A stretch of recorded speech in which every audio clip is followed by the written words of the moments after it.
Alright, so article number one here we'll look at is I know some people have been concerned about the Gears of War E-Day multiplayer thing, and that was just from somebody posting on Twitter about Steam not having it, so we'll see if they updated it. By the way, it's only $10 for.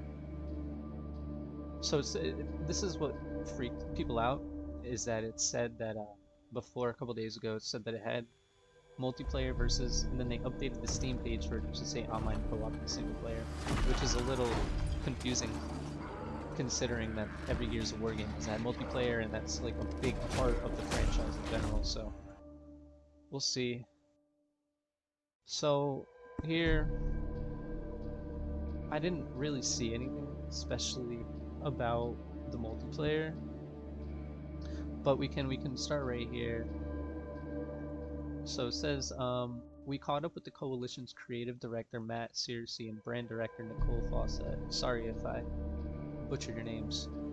Matt and Nicole offered insight into Gears of War E-Day multiplayer plans, the very essence of the game's direction, and how we'll keep things fresh and more. So, with just this right here, like, it's already a teaser about how they plan on adding multiplayer into the game. The game is so early, like, they don't even have a release window, not even, like, anything to let us know when it's coming out. So, I just think that Steam might have just had like a little, oh, let's just update this out because we don't even know yet. Just save their ass for false marketing just in case. But we know that it is a very, like I said, the very essence of the game's direction, which is a very good way of putting it. So we'll see. We'll see. So for the second article, this was a major concern for not just me, but for a lot of people in the Gears of War community. Uh, Specifically before we even knew E-Day was a thing, we were concerned about the basically rumors of open world in Gear 6 and how like the open-ended missions in Gears 5 kind of like felt weird. I would say like to me the game felt like I was doing remedial tasks instead of progressing a story because in games like that, like I don't want to say in general, but for some reason that specific game, I guess like it just felt I wasn't dedicated to the story. I felt like I was just playing the game to get stuff to progress better because I was mostly focused on getting things for Jack. Like, does that make sense? As Jack being playable as a character for the first time ever in a Gears of War series, I feel like that's all I focused on when it came to the Gears of War 5 campaign was just getting things for Jack. But here, they said that they're gonna absolutely be doing more linear levels instead of the open-ended maps, which thank God. So we can start here. It says Gears of War E-Day is ditching Gears 5 open world levels for a more linear experience, and that's according to the creative director Matt Searcy.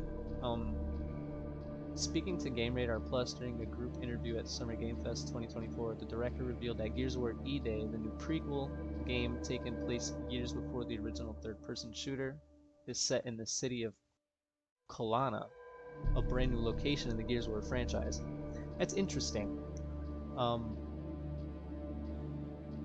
I don't think that I've ever actually was interested in where E-Day took place. I just kind of assumed it was a world event where like they didn't just focus one area. Maybe they didn't. Maybe I'm just reading too far into it, but giving it an actual like new area, considering to all the ones that we've already seen it, that's pretty cool. That's pretty cool. I like that.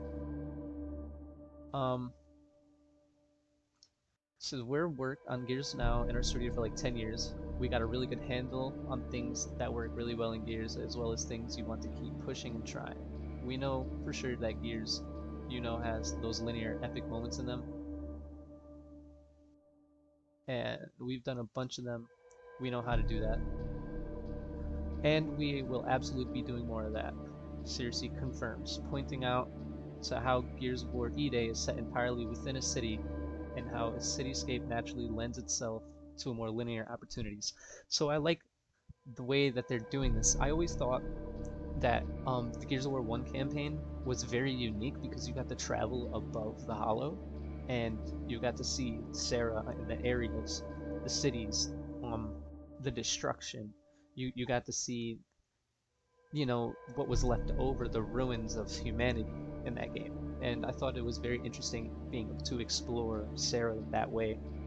And the way that they're making this all set in one city, I think that that's like going to be very interesting. That fleshes out the level design so much because they don't have to worry about extra environments. They don't have to worry about changing textures and stuff for like underground to make the hollow.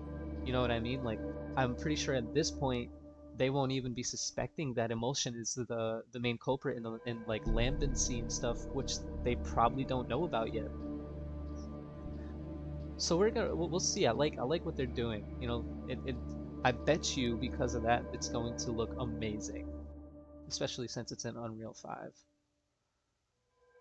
He says it's going to feel new and also authentically Gears at the same time because we're able to take all the things that we know were awesome and bring, you know, new techniques and expertise as well as a new engine.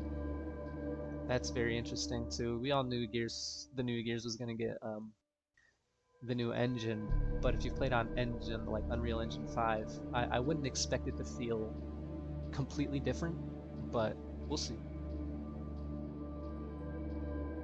And I guess since that we can look at this one, but it says right here, elsewhere in the interview, seriously confirms to Game Radar Plus that E-Day won't be set over just one day, but multiple days. So that was going to be the third article that we looked at here, and I think that that would be actually a little bit more interesting because as like they say E-Day, it you would think like they would just make like a 12 like a 4 or 5 hour campaign over the course of like 24 hours, um, which like felt kind of like Judgment, but we know it wasn't. So yeah, and the other thing that I would like to acknowledge in one of the articles that I didn't really point out yet was that they said that Marcus and Dom are not experienced locust hunters yet.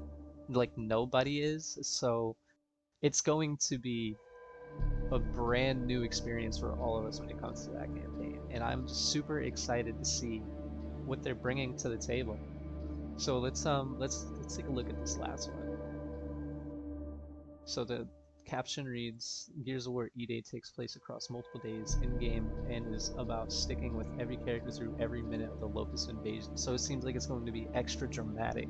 They're going to focus on creating characters and creating relationships between the players and the characters, which I like because Gears of War 1 through 3 had an amazing way of doing that. I mean, even like I said in my last video, when we got introduced to Carmine, A Carmine in Gears 1, just for like a chapter, like half a chapter, and he got domed, like I felt more connected to A Carmine than I ever did to just let's say like Gary Carmine, you know, like they didn't like TC didn't build that relationship, and I feel like that's a fair judgment to say about the coalition in general because if you want me to be honest, I don't care about Dell, I don't care about Kate, and I don't care about JD. All those characters mean nothing to me, and it's because they were forced on us. Like these are your new Gears of War main cast characters, and okay, JD has some merit because he's Marcus Phoenix's son, but if you pay attention, the way he develops, he's a little shithead. You know, he doesn't seem to actually care up until Gears 5, but then what he cares about is the wrong thing because his teammate is his partner. Kate is going through some serious shit, and he's all about just do your job, do your orders, and you know that to me is just flat. They didn't develop JD well. Kate, they try, and like I just don't care for Kate. I like her story, I like her origins with Mira and stuff, but I just don't care about her emotionally. Dell, what a flop. Gary Carmine flopped. Don't give a fuck about that guy. So we can go ahead and pierce through this quickly. I don't want to reiterate things that I just said about the last article. Plus, I'm trying to close this up, so we just close Canary. Um, let's see. This looks like a pretty short article, so let's just read through it. Gears of War E-Day takes place across more than just one day, confirms the creative director.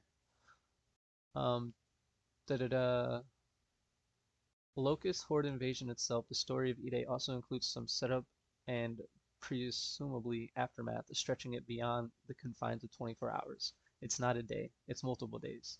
But it's just about the event. Like it's about sticking with these characters for the moment, you know, setting up the moment it happens and being with them every minute. It's through the days that play out of the city and really experience it through their eyes.